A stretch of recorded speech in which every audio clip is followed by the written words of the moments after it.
DDC के कुछ issues हमारे बीच में आए हैं जो हम लोग सरकार तक पहुंचाना चाहते हैं। आप सब जानते हैं कि 5 अगस्त 2019 को यहां पर जो यूटी में तब्दील हुई हमारी जम्मू कश्मीर रीऑर्गेनाइजेशन एक्ट के बाद कहीं ना कहीं जम्मू कश्मीर में जो पहला चुनाव हुआ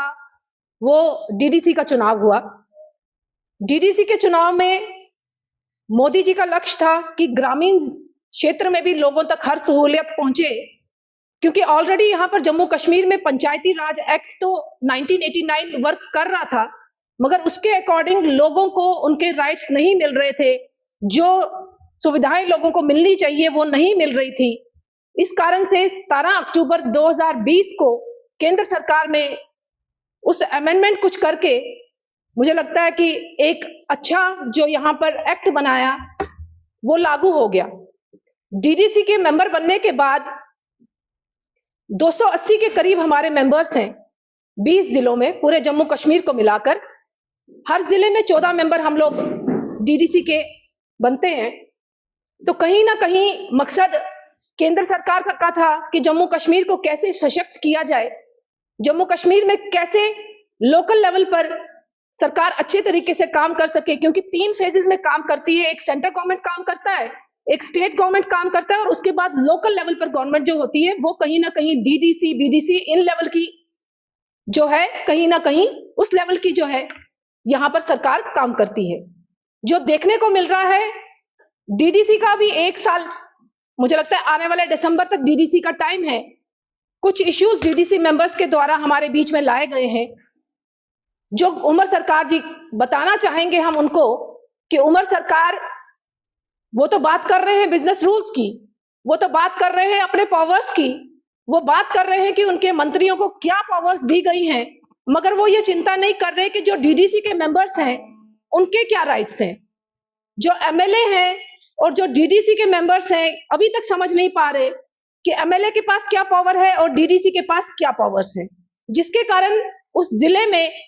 कहीं ना कहीं आपस में तालमेल ना होने के कारण लोगों के काम नहीं हो पा रहे, जो समस्या देखने को मिल रही है। मैं यहाँ की सरकार से निवेदन करना चाहूंगी, उमर सरकार से, कि वो इस बात की चिंता करे, क्योंकि कहीं ना कहीं जो डीडीसी हैं उनका भी प्रोटोकॉल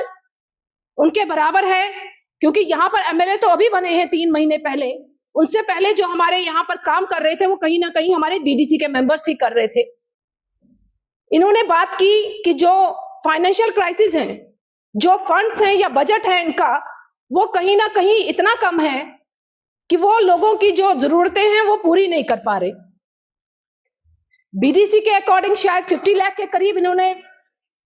25 लाख इनको मिलता था, ये 50 लाख की डिमांड कर रहे हैं कि 50 लाख के करीब हमारी जो है कहीं ना कहीं वो बजट होना चाहिए। और डीडीसी के मेंबर्स की डिमांड है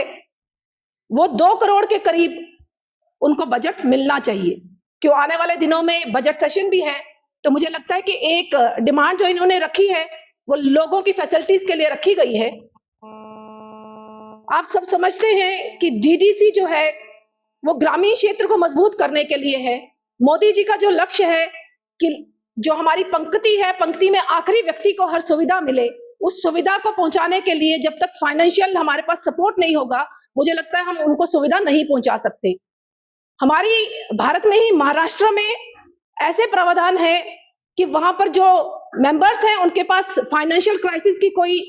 कमी नहीं है। मुझे लगता है कि वहां पर उनका फाइनेंस इतना स्ट्रांग है कि वो अपने लेवल पर ग्रामीण क्षेत्रों को स्ट्रांग कर पा रहे हैं। इसी तरीके से मुझे लगता है यहाँ की सरकार को भी ऐसा कोई प्रावधान बनाना चाहिए कि जम्मू कश्मीर में जो ये दिक्कत आ रही है, सरकार बनने के बाद 3 महीने हो गए हैं और डीडीसी मेंबर लगातार गुहार लगा रहे हैं, चाहे एलजी सरकार से चाहे मुख्यमंत्री जी से, कि बता दीजिए कि एमएलए के पास क्या पावर है, क्या एमएलए भी गली नाली का उद्घाटन करने के लिए जाएगा या डीडीसी के पास कुछ ऐसा कुछ अलग दे रहे हैं ताकि आपस में ये तालमेल बनाकर लोगों के काम कर सके। मुझे लगता है कि जो यहाँ की सरकार है वो इसकी चिंता जरूर करेगी, और आपके माध्यम से मैं यही बताना चाहूंगी उनको कि बीजेपी की ये डिमांड है कि डीडीसी तो मोदी जी ने यहाँ पर तैयार कर दिए, जो आप लोग अपनी सरकारों में नहीं कर पाए, जो इतने सालों में कभी नहीं बने, तो मगर मोदी जी की ये जो इच्छा थी कि ग्रामीण क्षेत्र स्ट्रांग हो उमर सरकार भी इसका ध्यान करे ताकि डीडीसी के मेंबर्स को उनके पावर्स का पता लग पाए।